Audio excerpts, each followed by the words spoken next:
সে যে যেখানে যেভাবে আছেন, আমি আশা করব আপনারা আমাদের এই ভিডিওটি প্রথম থেকে শেষ পর্যন্ত দেখবেন। মানুষ হিসাবে বিভিন্ন সময় মানুষের কিছু দায়িত্ব থেকে যায়, মানুষের কিছু কর্তব্য থেকে যায়। আমরা দায়িত্ব এবং কর্তব্য থেকে আজকে আমরা সুনামগঞ্জের শত্রুমর্দম গ্রাম, শত্রুমর্দমের বাগের কোনা গ্রামে আমরা অবস্থান করছি। তা আশা করছি আপনারা দেশ বিদেশে যে যেখানে আছেন অবশ্যই হয়তো অবগত আছেন যে আপনাদের এখানে কেন আমরা লাইভে নিয়ে এসেছি। আপনারা জানেন যে গত 21শে ফেব্রুয়ারি একজন মানুষ সুনামগঞ্জের শান্তিগঞ্জ থানায় নির্যাতনের পরে তিনি হসপিটালে মারা গেছেন, এরকম অভিযোগ রয়েছে পরিবারের কাছ থেকে তথা সুনামগঞ্জ শান্তিগঞ্জ এলাকাবাসীর বিভিন্ন ধরনের প্রতিবাদ তারা তুলে ধরেছেন, মানববন্ধন করেছেন, রাস্তা অবরোধ করেছেন। সেই বিষয়ে হয়তো আপনারা সোশ্যাল মিডিয়া অথবা টিভি নিউজ, বিভিন্ন নিউজে আপনারা দেখেছেন। তো অনেকেই আমাদের সাথে আছেন, আমরাও এখান থেকে একটি লাইভ দিয়েছিলাম।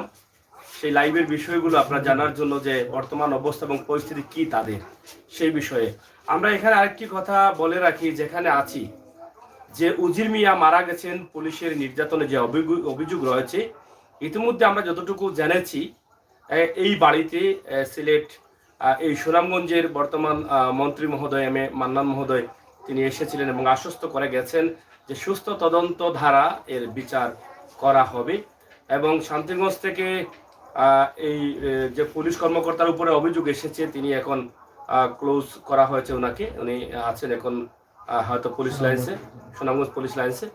তো আমরা আশা করব মামলার বিষয়ে আপনাদেরকে জানাবো এবং এই পরিবারের বর্তমান অবস্থা এবং পরিস্থিতি।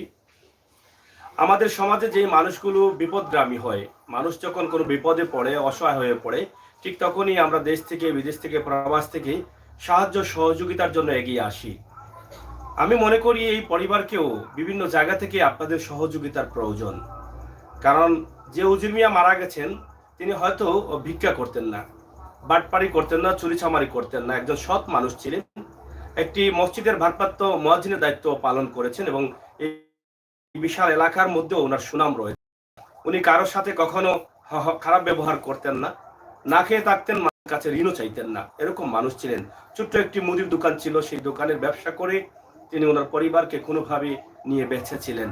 ওনার স্ত্রী আছে, 2 সন্তান আছে, তার মধ্যে একটি সন্তান প্রতিবন্ধী এবং ওনার মা আছেন, ওনার ছোট এক ভাই আছে। এই পরিবার এই মুহূর্তে চলতে বা চলাফেরা করতে বা খেয়ে বেঁচে থাকতে বা এই বাচ্চাদের ভবিষ্যৎ নিশ্চিত করতে হিমশিম কাটছে। তাই আমরা ভিডিওর স্ক্রিনে যে নাম্বার দেব সেই নাম্বারে অবশ্যই সরাসরি যোগাযোগ করে আপনাদের সাহায্যের হাতটা বাড়িয়ে দিতে পারেন। আমরা এই কারণে করছি, কারণ এখানকার বর্তমান মামলার অবস্থা এবং পরিস্থিতি কি সে বিষয়টিও আমরা আপনাদের কাছে তুলে দিব, পাশাপাশি মানবিক দৃষ্টি থেকে আপনাদের প্রত্যেকে সাহায্য করে যাবেন। তো প্রিয় দর্শক, সিলেটের ম্যাগাজিন টিভি থেকে আছি, অবশ্যই আপনারা আমাদের সাথে থাকবেন। এখানে দেখেন উজির মিয়ার গর্ভধারিণী মা আছেন, এখানে কান্না করছেন, আমরা এসেও দেখলাম পবিত্র মাগরিবের নামাজের শেষে তিনি কান্না করছেন এবং উজির মিয়ার স্ত্রী অসহায়ের মতো বসে আছেন। অল্প বয়সে বোনটি বিধবা হয়েছে, এর দায়ভারটি কে নিবে? এর জন্য দায়ী কারা? এই যে সমাজে ভালো মানুষগুলোকে ধরে ধরে নিয়ে হত্যা করা হচ্ছে, এ ধরনের অসংখ্য অভিযোগ রয়েছে। এর যদি সুস্থ তদন্ত ধারা, সুস্থ বিচার হয় এবং দ্রুত বিচার হয়, তাহলে হয়তো এই বিষয়গুলো থেকে আমরা বেরিয়ে আসতে পারতাম, আমাদের সমাজের ভালো মানুষগুলো আরো ভালো কিছু কাজ করত। আপনারা অবগত আছেন উজির মিয়াকে কেন ধরে নিয়েছেন এবং কি কারণে নিয়েছেন। উজির মিয়ার গড় চুরি হয়েছিল, আশপাশের বেশ কয়েকটি গড় চুরি হয়েছিল, একত্রিত হয়ে উজির মিয়ার নেতৃত্বে একটি অভিযোগ করা হয়েছিল থানাতে এবং সেই অভিযোগ করার কারণে কিন্তু আসামি না ধরে উল্টো অভিযোগকারীকে ধরে নিয়ে থানার ভিতরে নির্যাতন করা হয়েছে, যেটা 2020 সালের অক্টোবরে সিলেটের বন্দরবাজার পুলিশ ফাঁড়িতে রায়হানকে হত্যা করা হয়েছিল। সেই রকমই কিন্তু অভিযোগ রয়েছে এই উজির মিয়ার মৃত্যুর কারণ। তো আমরা এখন উজির মিয়ার মায়ের সাথে একটু কথা বলি যে এখন তাদের পরিবারের অবস্থা কি এবং কিভাবে তিনি হয়তো চলছেন এবং মামলার বিষয়ে আমরা জানার চেষ্টা করব। এখানে আরো উজির মিয়ার ভাই বান্ধবরা আছেন। এই যে দেখেন উজির মিয়ার ছোট মেয়ে, উজির মিয়ার 2টি মেয়ে, কোন ছেলে সন্তান নেই। সেও প্রতিবন্ধী। এই মেয়েটা প্রতিবন্ধী এবং উজির মিয়ার বড় মেয়ে এটা, সেও তার বয়স হয়তো 11-12 হবে। এই দুটি বাচ্চার ভবিষ্যৎ কার হাতে এখন? আমরা যদি এই মুহূর্তে এই বাচ্চাদের পাশে না দাঁড়াই, তাহলে এই বাচ্চাগুলোর জীবন নষ্ট হয়ে যাবে। বর্তমান সময়ে যদি লেখাপড়া না থাকে, তাহলে আমাদের চলার কোনো উপায় নেই। তাই আপনাদের প্রত্যেকের সহযোগিতা চাই। আমরা কথা বলি উজির মিয়ার মায়ের সাথে, কতটুকু বলতে পারবো জানি না।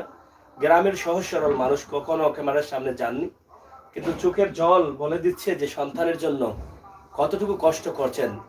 আপনারা দেখেছেন যে সিলেটের রায়হান হত্যার পর রায়হানের মা আজও কান্না করেন। এই যে সন্তানের লাশ মায়ের কাছে বা বাবার কাছে কত যে ভারী, এই পৃথিবী, পুরো পৃথিবীটা মায়ের বুকের উপরে দিলেও এত ভারী হবে না, সন্তানের লাশটা এত ভারী। তো আমরা আপনার কাছে জানতে চাই, মা, আপনার সন্তান তো হয়তো আল্লাহ রাব্বুল আলামিনের হুকুমে তিনি হয়তো চলে গেছেন, অথবা যারা নির্যাতন করেছে তাদের অত্যাচারে হয়তো ওনাকে এই দেশ ছেড়ে, এই পৃথিবী ছেড়ে চলে যেতে হয়েছে। তাই এখন আপনার মামলার অবস্থা বা আপনার পরিবারের অবস্থা কি একটু যদি বলেন। যারা আপনার ছেলেরা, মেয়েরা প্রবাসে আছে, অনেকে জানতে চায় যে আপনাদের অবস্থা এবং পরিস্থিতি। আসলে আপনার এই নাতিনশা নিয়ে মানে কিভাবে আছেন? কিভাবে আমি চলবো আবার কিভাবে এটা আমার একটা ছেলে কেন মেলা করে আর এইখানে একটু টুকটাক করতো। ওরা তো আমার কোনো উপায়ও নাই। আমার বাচ্চারা তো পুলিশরা দুইটা মানলো, লোকটা গিয়া মুখ বান্ধা টেং বান্ধা উগড়িতে টেং দিয়া। এই পুলিশটার কোন অপরাধটা করছিল আমার বাচ্চাটায়, এরপরে নিল কৌতুক সদর থেকে আনলো, ওখানে আনলে এটা কৌতুক নিল, কৌতুক আমার বাচ্চাটারে আমি টাকা উকা লাগাই আমার জন্য চলে যাই, আমার বাচ্চারা আনছে করে এইখানে রাইতে কেন পুলিশ উলিশ আইলো, তারা কইলাম আমরা সুস্থ বিচার কইরা দিব। আমরা দেখলাম ওরা আমার ওয়ারাইছে শিকানি করেছিল, দিলাম সিলেট গাড়ি চিনলে না গিয়ে এইখানে বাড়ি করে সাইবার দিন রয়েছে। তো আমার ছেলেটা মরি গেছে, আমার ছেলেটা বড় তো মরে, আমার ছেলের বাইরে না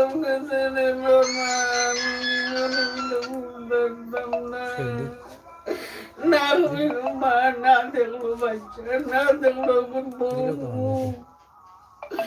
ওরে আমি দুনিয়া করতাম কিনা খাইতাম কিনা রে বাবা, মনে তো আমার দিন রাস্তা দিলে খান্দায় ঘুম খাই আমি করবো কিনা খাইতাম কিনা। তাহলে আপনার বাচ্চার শরীরের আঘাত আপনি দেখেছিলেন? আমার শরীরের বাচ্চার আঘাত আছে, ভিডিও ক্যামেরার মধ্যে আপনি দেখেছিলেন নিশ্চয়ই? আমি সব দেখছি। আপনার এই সময় কেমন লাগলো আপনার মা হিসাবে? আমার বাচ্চারা লইয়া বহুত খান্ডা খান্ডা কুটি করছে, আমি অনেক মানুষের তো ঠেকা উঠাই না, আমি তা পাইয়া দিচ্ছি গুদি গোটাইলো।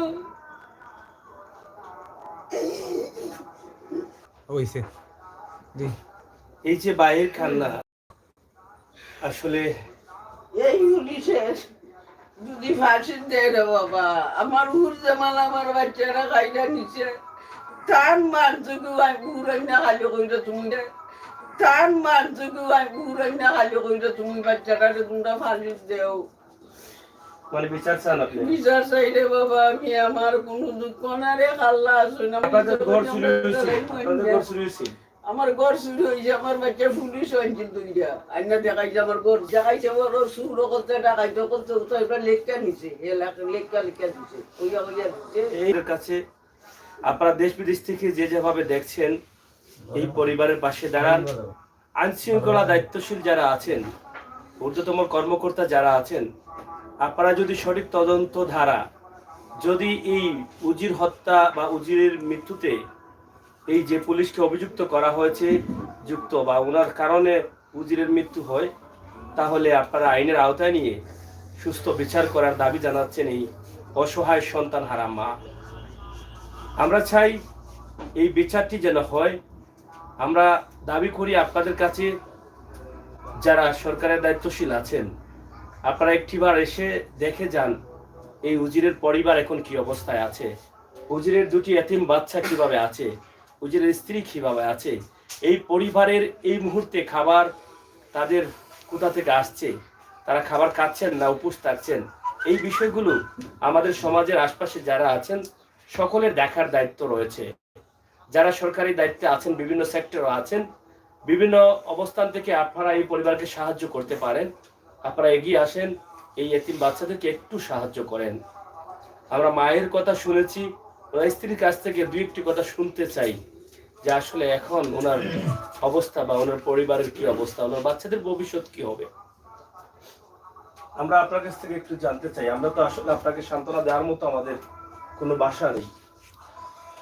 আসলে এটা তো আমরা হয়তো সবাইকে মরে যেতে হবে, হয়তো আল্লাহ তাআলার ডাকে যদি কেউ সাড়া দেয়, কেউ অসুস্থ হয়ে মরে, কেউ সড়ক দুর্ঘটনায় মারা যায়, কিন্তু উজির মিয়ার যে মৃত্যুটা আছে সেটা হয়তো অনেকে মেনে নিতে পারছেন না, আর মেনে নেওয়ার কথাও না। আসলে আপনি আপনার স্বামী মারা যাওয়ার পরে এই মুহূর্তে কি অবস্থায় আছেন এবং আপনাদের বাচ্চাদের কি অবস্থা, পরিবারের কি অবস্থা একটু জোরে বলুন।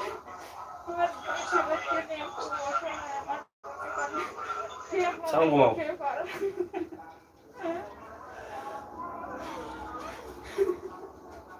কথা কইতে এবার আপনি মানে এখন কি চান? আপনার স্বামীকে, আপনি কি মনে করেন যে আপনার স্বামীকে পরিকল্পিত ভাবে নিয়ে হত্যা করা হয়েছে নাকি কি? আমার স্বামী বিচার চাই, ফাঁসির কথা। আপনি বিচার চান? জি, আপনারা বিচার করবেন। আর আপনার বাচ্চাদের, আপনাদের বাচ্চা বা আপনার বাচ্চাদের নিয়ে কিভাবে চলাফেরার কোনো ব্যবস্থা আছে? জি, না, কোনো অবস্থা নাই। সকাল থেকে বিকালের অবস্থা নাই। আপনার পরিবারের সদস্য কয়জন আছেন এই মুহূর্তে, আপনার শাশুড়ি সহ? 5 জন 6 জন আছে। 6 জন আছে। আপনি এখন আপনার স্বামীর বিচার চান? জি, আমার স্বামীরা যারা মারছে এইভাবে আপনারা আমার স্বামী করবেন। আমি এটাই চাই, আর পিঠে বাচ্চা নেই, আমাকে মিস করবো।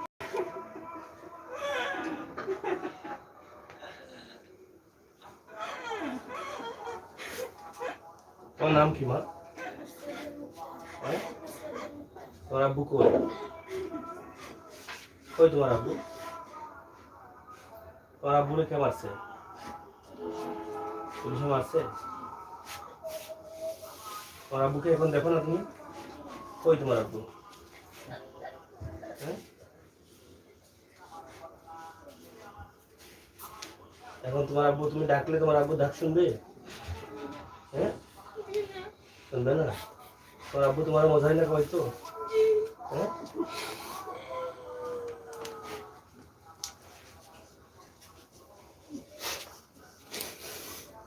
কি বলবো, আমি নিজেকে হারিয়ে ফেলেছি। এই যে এতিম বাচ্চাগুলো কান্না করছে, কি কারণে কান্না করছে? এর জন্য দায়ী খারাপ। কি কারণে উজির মিয়া মরতে হয়েছে? এই বাচ্চাগুলো কি কারণে এতিম হয়েছে? কার কারণে এতিম হয়েছে?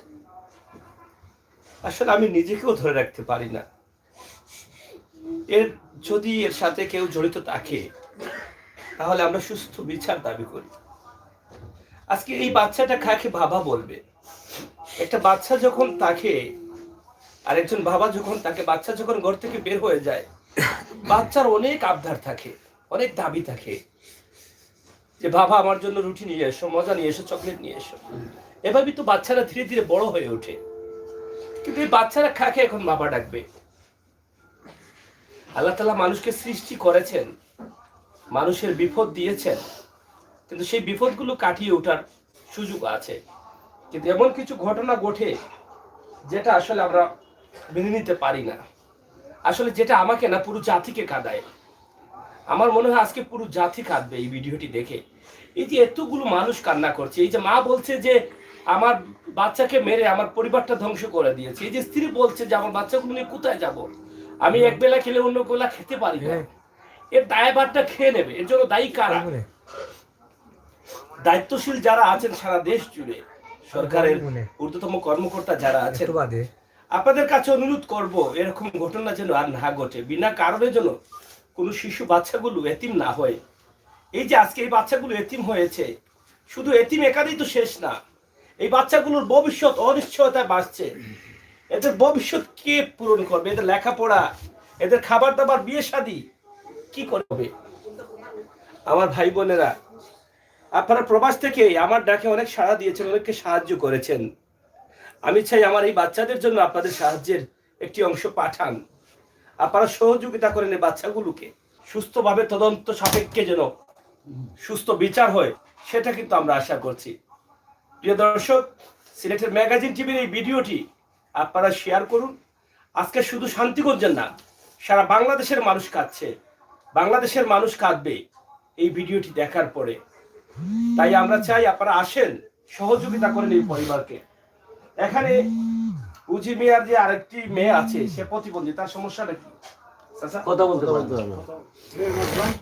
বাঘ প্রতিবন্ধী। মারতে পারবে না? আমার মাত বুঝে না না ভিডিও কল বল, ইশারা ইশারা মাত বুঝো। এমনি ইশারা বিশারা এই যে প্যারাস্তার মতো বাচ্চাটা, হ্যাঁ যেই বাচ্চাটা কথা বলতে পারে না, প্রতিবন্ধী বাচ্চাটা, এই বাচ্চাটার ভবিষ্যৎ কি হবে? সে তো এমনিতেই একজন প্রতিবন্ধী মানুষ। তার বাবা থাকলে হয়তো তার বাবার বুকে আগলিয়ে রাখতো, কিন্তু এখন কি করে সে থাকবে? কে তাকে আদর করবে? কে তাকে মজা দেবে, খাবার দিবে, ভাত দিবে? এই যে মা বলছে এক বেলা খেলে দুবেলা খেতে পারছি না এখন। তাই আপনারা আপনাদের সাহায্যের টাকা এই পরিবারকে কিছু পাঠান। সামনে পবিত্র রমজান মাস আসছে, শুভ বেরাত আসছে। এই সময়ে আমরা সাহায্য করলে সাহায্য কবুল হয়। আর সবচাইতে সহজে সাহায্য কবুল হয় এতিম বাচ্চাদের, এতিম পরিবারকে যদি সাহায্য করেন, সেই সাহায্যটা আল্লাহ রাসূল পছন্দ করেন, আল্লাহ সাথে সাথে কবুল করেন। তাই এই এতিম বাচ্চাগুলোকে, প্রতিবন্ধী বাচ্চাগুলোকে আপনারা সাহায্য করবেন। এখানে উজির মিয়ার চাচা আছেন। আমরা শুনেছি যে উজির মিয়ার বাবা অনেক ছোটবেলায়, উজির মিয়া ছোট থাকতে মারা গেছেন। আমরা উজির মিয়ার বাবার সাথে, চাচার সাথে একটু কথা বলবো।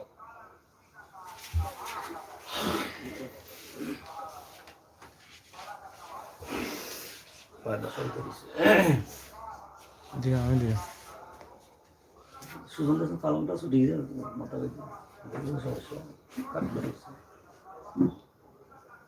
দেখতেছেন ঘরে।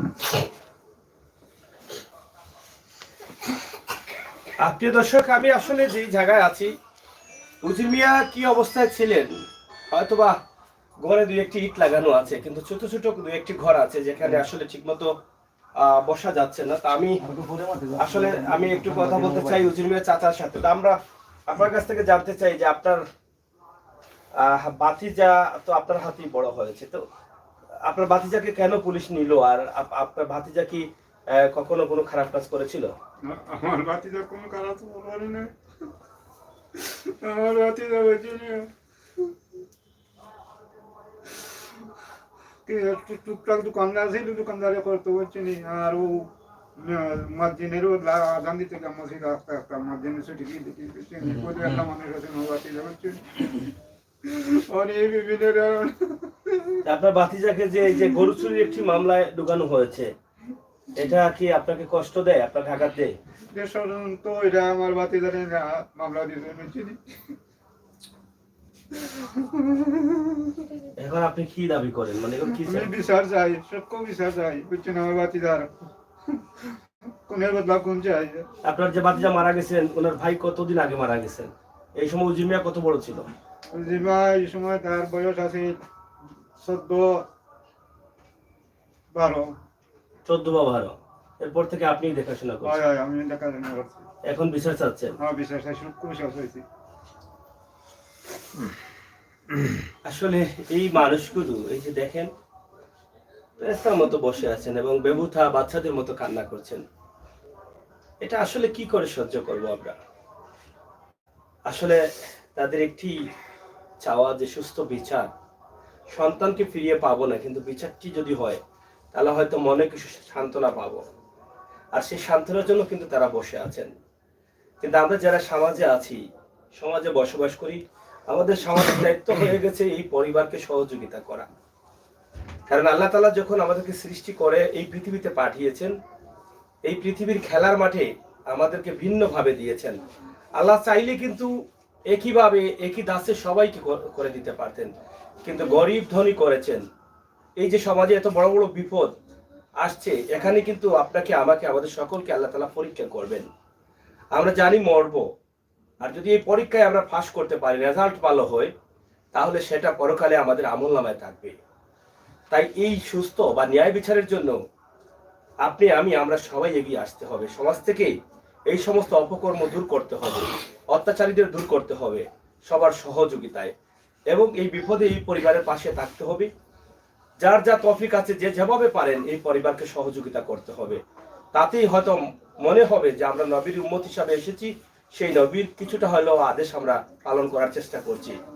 তা আমরা এখন মায়ের কাছ থেকে আরো দু একটি কথা শুনে আমরা বিদায় নেব। আমরা একটি বিষয় আপনার কাছ থেকে জানতে চাই। আপনার সন্তানকে তো তারা বলেছে যে আপনার সন্তান গরু চুরে যুক্ত আছে। এই বিষয়টা আপনি মা হিসাবে আমরা আপনার কাছ থেকে জানতে চাই যে আপনার সন্তানের যখন শুনলেন যে আপনার সন্তানকে গরু চুরের মামলা দেওয়া হয়েছে, এটা আপনার কাছে কেমন মনে হলো মা হিসাবে? আপনার সন্তানকে তো তারা গরু চুর বলছে, পুলিশ তো বলছে গরু চুর। গরু চুর হ্যাঁ, গরু চুর কইয়া তো হে আমার এখান থেকে নিচে তো হে গরু চুর কইছে না, আমারও কইছে একটা কথা জিকে গিয়ে আমরা লগে লগে সাইডে আলাইরা ওনে দেখা যায় সকালে থানাত কৌটো ওখানে থানাত গিয়া কয় আমরা লইয়া গেছি সদর, ওনে সদর লইয়া গেছে বলে ওনে অসুস্থ বলে হেও গেছিল সদর লইয়া গেছে। ওনে সদর থেকে আনছে পাবো কারো শান্তিগঞ্জে আইনে একবার কৌটো নিচে থাকে।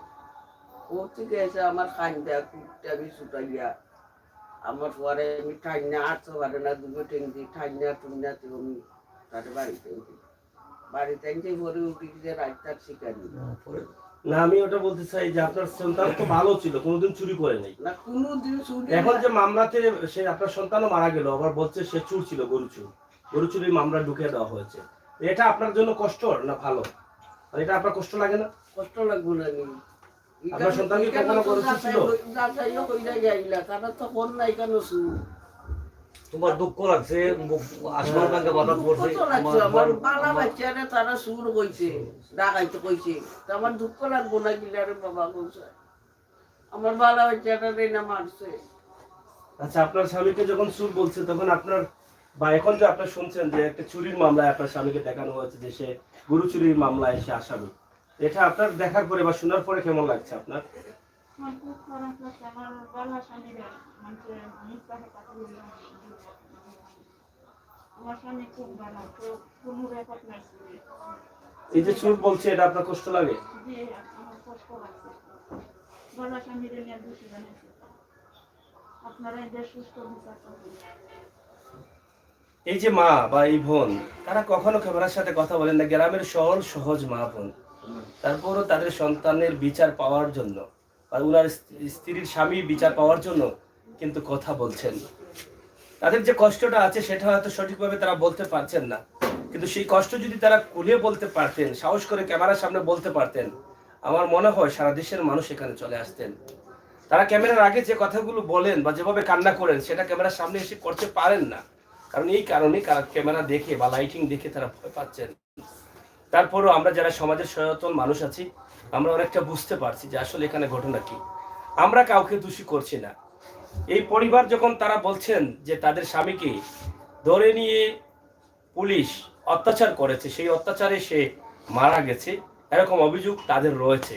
আমরা এটা বলবো, যদি এই অভিযোগ সত্য হয়ে থাকে তাহলে এখানকার যে মন্ত্রী মহোদয় এম এ মান্নান সাহেব আছেন, পরিকল্পনা মন্ত্রী, তিনি ওই পরিবারটিকে দেখে গেছেন, সান্ত্বনা দিয়েছেন যে সুস্থ তদন্ত দ্বারা এর একটি বিচার হবে, এটা নিশ্চিত করেছেন।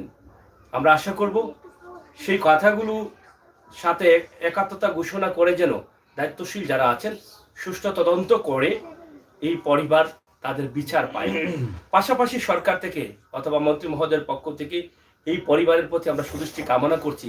তাদের আর্থিকভাবে, এখানে আমার এই এলাকার দুই একজন ভাই আছেন, আমরা তাদের কাছ থেকে জানবো যে বর্তমানে এটার মামলার অবস্থা এবং পরিস্থিতি কি, এই বিষয়গুলো একটু জানার চেষ্টা করব।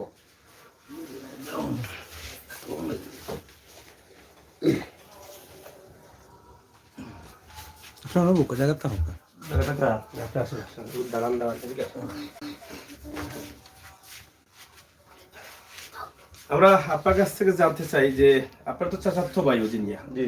আচ্ছা, এই যে উজির মিয়া মারা গেলেন, এখন বর্তমানে আপনারা শুনেছি যে একটা আদালতে ছিল সুনামগঞ্জ আদালতে মামলা করেছেন, মামলার বর্তমান অবস্থা এবং পরিস্থিতি কি, এবং যে পুলিশ কর্মকর্তাকে আপনারা অভিযুক্ত করেছেন সেই পুলিশের অবস্থা কি? আমরা গত 28 তারিখে মামলা দিয়েছি মাননীয় আদালতে। আমাদের মামলাটা উনি আদেশ দিয়েছেন গত 2 তারিখে, 2 মার্চ, এবং তদন্ত বার দিয়েছেন পিবিআই এবং এসপি মর্যাদার একজন অফিসারকে দিয়েছেন। আমরা আশা করব একটা সুষ্ঠু তদন্তের মাধ্যমে আমার ভাইয়ের উপযুক্ত বিচার ইনশাআল্লাহ করবেন। তো আমরা এই মুহূর্তে এইটুকুই বলবো দেশবাসীকে, আমরা একজন ভদ্র এবং নম্র এবং পূর্ণ একটা যুবককে আমরা হারিয়েছি, এবং এই ফ্যামিলিটা, এই পরিবারটা, এই পাগলা ইউনিয়নে একটা মর্যাদা সম্পন্ন একটা ফ্যামিলি।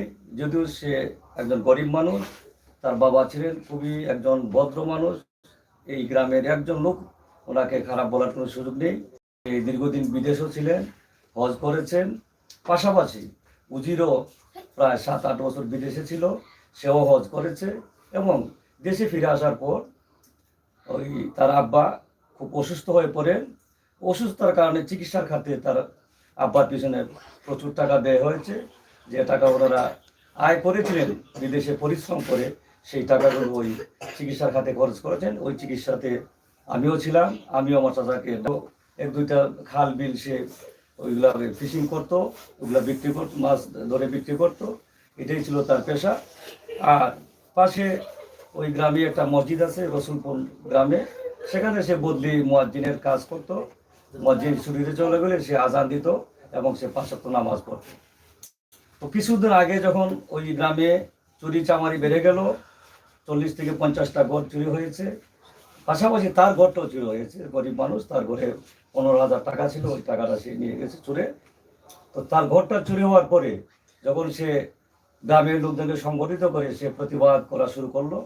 প্রতিবাদ করার পর ওই স্থানীয় চেয়ারম্যান মহোদয় উনি সালিশ বৈঠক ডাকলেন, গ্রামের লোকজন জড়ো হলো, অনেক মুরব্বিয়ানরা ছিলেন, মেম্বারগণ ছিলেন, সবাই মিলে সিদ্ধান্ত নিলেন, উজিরমা তুমি এক কাজ করো, গণস্বাক্ষর নিয়ে তুমি অভিযোগটি আমাদের অফিসার ইনচার্জ বরাবর দিয়ে আসো, শান্তিগঞ্জ থানার অফিসার ইনচার্জ এবং চেয়ারম্যান বরাবর। তো সেই কথা মতো সে গ্রামের লোকজনকে সংগঠিত করে সে গণস্বাক্ষর নিয়ে সে অভিযোগপত্র দাখিল হলো আমাদের অফিসার ইনচার্জ বরাবর এবং আমাদের স্থানীয় চেয়ারম্যান জনাব হায়দার বরাবর সে অভিযোগ দাখিল হলো।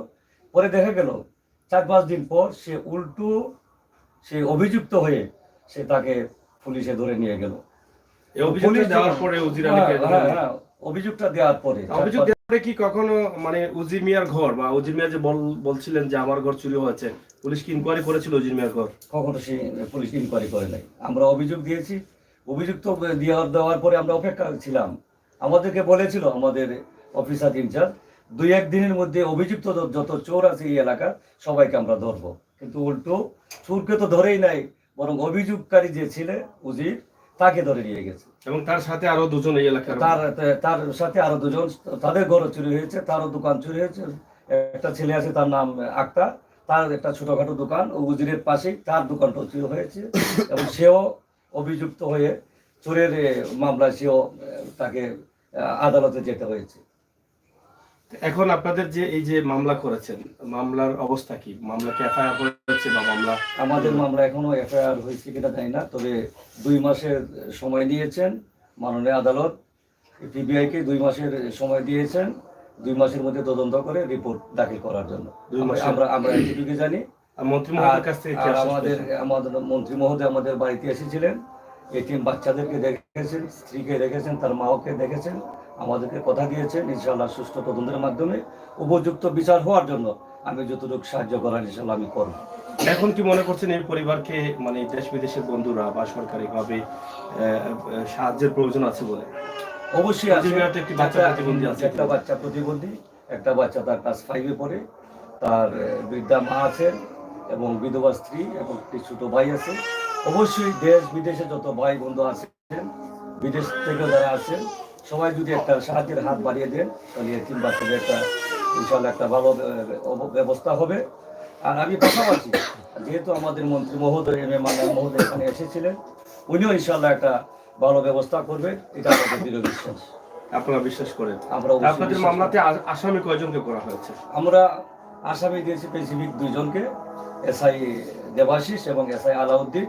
পাশাপাশি যারা চোরদের সাথে, ওরা তো আসলে তো পুলিশ, এই এসআই দেবাশিস চোরের সাথে সম্পৃক্ত হয়ে চোরের প্ররোচনা এবং চোরের সাথে পরামর্শ করি চোরদেরকে সাথে নিয়ে উজিরকে বাড়ি থেকে ধরে নিয়ে যায়, এটা আমরা জানতে পেরেছি। আমরা এই চোরদেরকে সম্পৃক্ত রেখেছি এবং পাশাপাশি যদি অন্য কোনো পুলিশ অফিসারগণ সম্পৃক্ত থাকে সেটাও তদন্তে বেরিয়ে আসবে। আমাদের ধারণা, আমাদের সাক্ষিত আছে এসআই পার্ডন কুমার সিংহ এবং এসআই আখতারুজ্জামান, তারাও সম্পৃক্ত ছিল। পাশাপাশি আর কেউ থাকতে পারে, কোনো গ্রামের অন্য কোনো লোকজনও থাকতে পারে, সেটা ইনশাল্লাহ আমরা আশা করবো তদন্তের মাধ্যমে বেরিয়ে আসবে।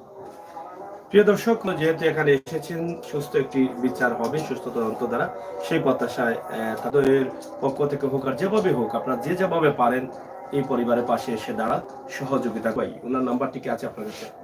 নাম্বারটা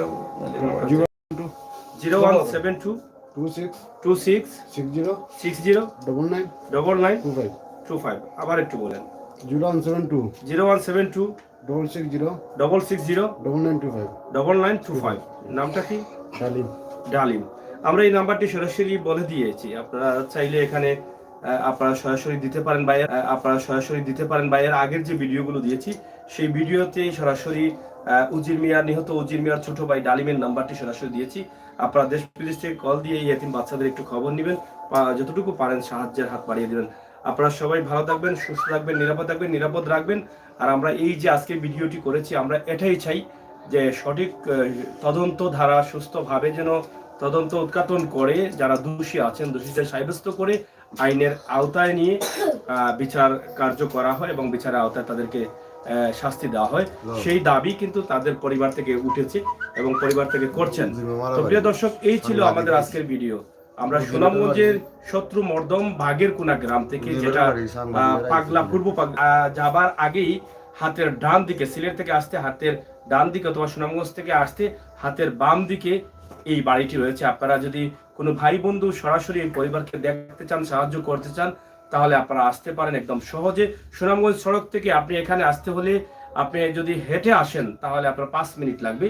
আমরা এই পর্যন্ত আপনাদের কাছে এই মামলার অবস্থা এবং এই পরিবারের অবস্থা তুলে দিলাম। সবাইকে ধন্যবাদ এবং সবার সুস্বাস্থ্য দীর্ঘায়ু কামনা করছি। ভালো থাকবেন, নিরাপদে থাকবেন। এতক্ষণ কথা বলছিলাম আমি আমিনুল সাগর, সাথে রয়েছেন আমাদের প্রতিনিধি রফিক মিয়া। ধন্যবাদ আপনাদের সকলকে।